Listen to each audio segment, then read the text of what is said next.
Hello, I'm Eric Snodgrass, and thank you for watching today's midday weather outlook for the southern region brought to you by Nutrien Ag Solutions. We're going to start again with an animation, a satellite animation here showing us yesterday afternoon into the evening hours as the sun was setting over parts of Arizona and New Mexico and parts of Texas. I just want to draw your attention again to the fires that are in through parts of Arizona. You can also see the thunderstorms that were trying to erupt here over parts of New Mexico, that some of them were able to get their rain shafts all the way to the ground, so resisting the virga type precipitation, but you can also see some pretty amazing outflow pushing there on the western sides of these storms. So again, we're dealing with a pretty hot and dry situation across parts of the southwest, where, for example, over parts of Phoenix, we are almost setting records on the number of days where we've been above 100 degrees.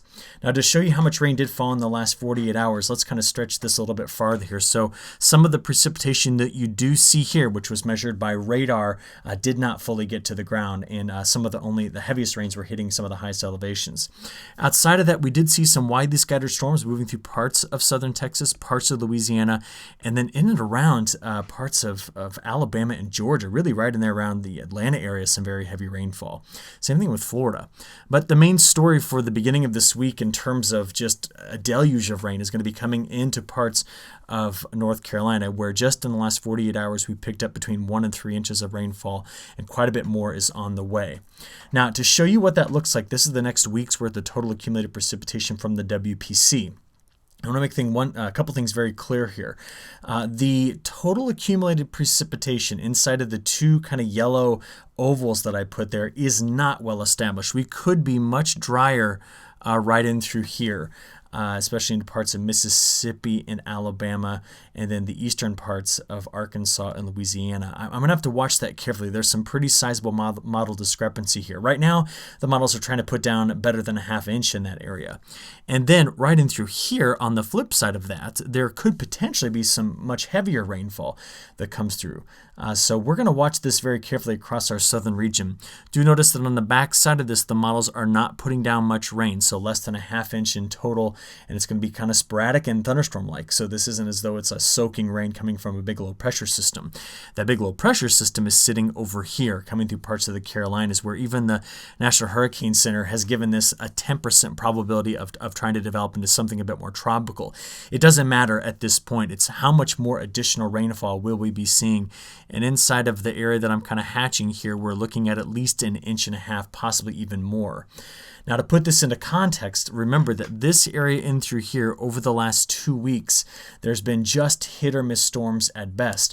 Of course, we had Cristobal that went right in through this area. And then outside of that, on the eastern side here, we've had just spotty shower and thunderstorm activity. So there are some places here that have missed out on so much of this rainfall. So our southern region is really quite bifurcated, really divided up here in terms of who's gotten the rain and who has not gotten the rain over the last couple of weeks. Now, just to watch how we're going to expect things to change throughout the day today on Tuesday, into Wednesday, and eventually here into Thursday now, we're going to be seeing widely scattered showers and thunderstorms in this area, just like you've been seeing lately. So some folks are going to get some heavy rain, some folks are not out of these thunderstorms.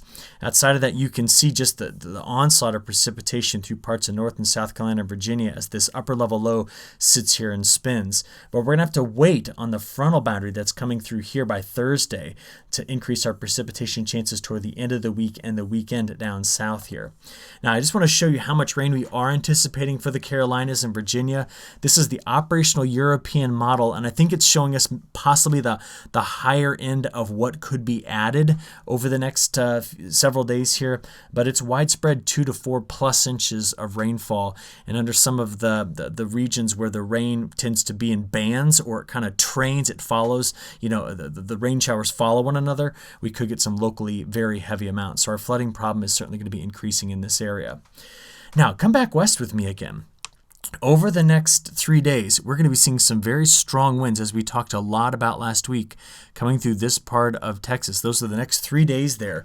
I only color code winds over 10 miles an hour that are averaged, and we see 20 to 40 mile an hour winds in that area. So our evaporation rates are still relatively high, but they've backed off of what they were, namely because of, one, precipitation trying to come through there, and two, we're seeing a bit of a difference in the temperatures. I'm going to show you those in just a few moments. But just to reiterate this point point about where these fast winds with some relatively drier conditions are blowing over. Look at just the sharp divide right in through here in our soil moisture anomalies. And you can see that parts of Texas, Oklahoma, Kansas, Colorado, New Mexico, that area, some pockets in there showing up with extremely dry conditions.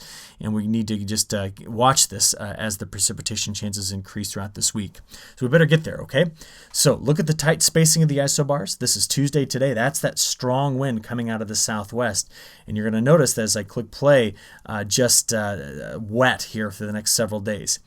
As I also click play, any flashes of green we get down here, those are just the afternoon thunderstorms that'll be popping here. And let's just play it forward to kind of see that taking shape. Now, throughout the middle part of this week, toward the end, it's the same story that I just delivered to you. But things will start to change Thursday afternoon and evening, now getting into Friday morning, afternoon, and evening. And it'll be at this point that the main frontal boundary is draped in through this area, increasing our precipitation chances where we have extremely dry air. Now, remember, that's the key. There is extremely dry air that's in this area. So when we start to see the models putting down precipitation, we have to remember that it's got to cut through that drier air, and sometimes it takes a little extra effort for that rain to make it to the ground. But this is now Friday evening, getting into Saturday morning, afternoon, and evening.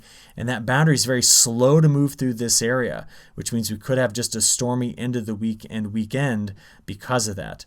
So we work our way out to Sunday afternoon. Look at this again. Sunday evening right there pops up again on those storms. And then as we press from Sunday evening now into Monday morning, afternoon, and evening, again, this whole area here, there's just a frontal boundary lingering in here, but it's being fed on much better flow out of the Gulf of Mexico than what we were seeing as we work our way out to next Monday evening. As we go from there into week 2, I'm starting to see some indications that we could be bringing in quite a bit more precipitation into Texas at that time. And that's mainly due to the position of where we're going to be seeing higher atmospheric pressure settle. So to show you how all that's going to work, I'm going to go out to day 10 in the forecast. Now what we notice is that we're still dealing with this kind of Aleutian trough that's connected here to the Arctic. But the flow of the jet stream is doing something a bit like this. Now, with the broader trough here, that's the one that's slowly sweeping through, that's going to leave its cold front in through here, that we're going to see those storms on. What I want you to notice is that out in the middle of the Atlantic, the ridge axis is sitting right in through here.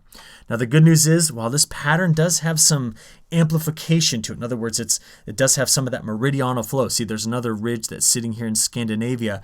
I don't yet see a major high latitude, high pressure block. Where's that high pressure going to be? Well, I have the GFS ensemble here and the European ensemble here, and these maps are both valid for Thursday evening on the 26th. And I just noticed in both, you see there's a high pressure cell here in both models, and it extends into this direction. So that tends to tell me that we open the Gulf of Mexico up. Remember, the flow comes clockwise around these highs. And the GFS, broad region of lower pressure here, which is why when you see that, you notice that the week 2 precipitation anomalies, see the moisture coming in? Well, the European paints this area wet. The GFS kind of has that area wet, but it's telling me that nothing's really shutting down the Gulf of Mexico. Now, I am getting concerned in through here that the models continue to paint it dry. So there's a lot of peanuts, sweet potatoes, cotton, a lot of stuff grown down in that part of Georgia, Alabama, and the Carolinas, and Florida, of course, with all of its citrus and other crops. But I'm watching it carefully because if anything should be developing out of the tropics, this could completely erase what we've got here as we work our way toward the end of the month of June. Also, without the Gulf being shut down, we could still get daily convective activity or daily thunderstorm activity, and I'll watch that very carefully as well. Now, I mentioned those tropics because even though the Madden-Julian Oscillation is still stalled, it's still in this standing wave over parts of Africa. That's seen right in through here, okay? We did notice that over on this side of the Pacific, getting towards Central America, that we're getting better upper level support as we work our way out past the 25th of June. And we can see here that from June 26th through July July the 1st, we're getting better upper level support right over parts of Central America. Honestly, that's where Cristobal was born. So I want everyone to be watching as we work our way to the end of June and then start the month of July in this area, in the Western Atlantic, in the Caribbean, in the Gulf of Mexico for some potential tropical development. It's much, much better now in the forecast than it was a while ago. I guess when I say better, I mean more conducive to development. Let's finish up with some temperature discussion here, and then we'll look out again at that first week of July. So with all that cloud cover, cool weather here in parts of Virginia, North Carolina, South Carolina, getting down into Georgia. Where's the heat? It's back in here in the high plains and the central plains. As we play this one forward, let's see how things change for Wednesday. So this is Wednesday's high temperatures with the numbers, the departure from normal in color. As we play from Thursday, you can see 90s spreading into this part of the south central United States while still cool over here in the southeast. Well, when do those temperatures change over for the southeast? By Friday, getting into Saturday and Sunday. So there you see the warm up here. But this is as the bigger front comes sweeping through the high plains, and that's what's going to leave that frontal boundary here to give us the stormy weekend and potentially stormy start to the new week. And that's what we see as we get out to temperatures on Monday. So slight cool bias across a big section of the middle part of the country while the heat comes racing back up the west. Again, do you see the unblocked nature of this? Nothing's getting stuck for too long. As we look out into that 6 to 10 day time period, so we can see near average to slightly cooler than average weather coming into this time period while the heat builds out west. And then in the day 11 through 15, it's quite amazing. I've actually seen in the latest model runs that the European model, which I always show you over there on the right, has started to come back into better agreement with the GFS. It's usually the other way around. The GFS goes toward the European solution. So we've got an interesting setup here to be watching. So while they agree better on temperatures, and they disagree more on precipitation, we can see that this area in through here could be quite active in terms of rainfall. All right, so let's watch that together. What I want to finish with is the new European weeklies that were released last night. I just want to look at July 1 through 7. And the point here is to show you that the models have been consistent with heat across the United States and Canadian prairies. What has changed is their kind of outlook on precip. It keeps flip-flopping back and forth, especially in this area where it did have it dry. Now it's back over closer to normal and it's wet all around it. I think the models at this point are not calling for a big block that's going to shut down the Gulf of Mexico. And if they don't do that, then it's a lot of thunderstorms. And these weekly forecasts won't pick up on that thunderstorm activity. They just won't. It's not designed to.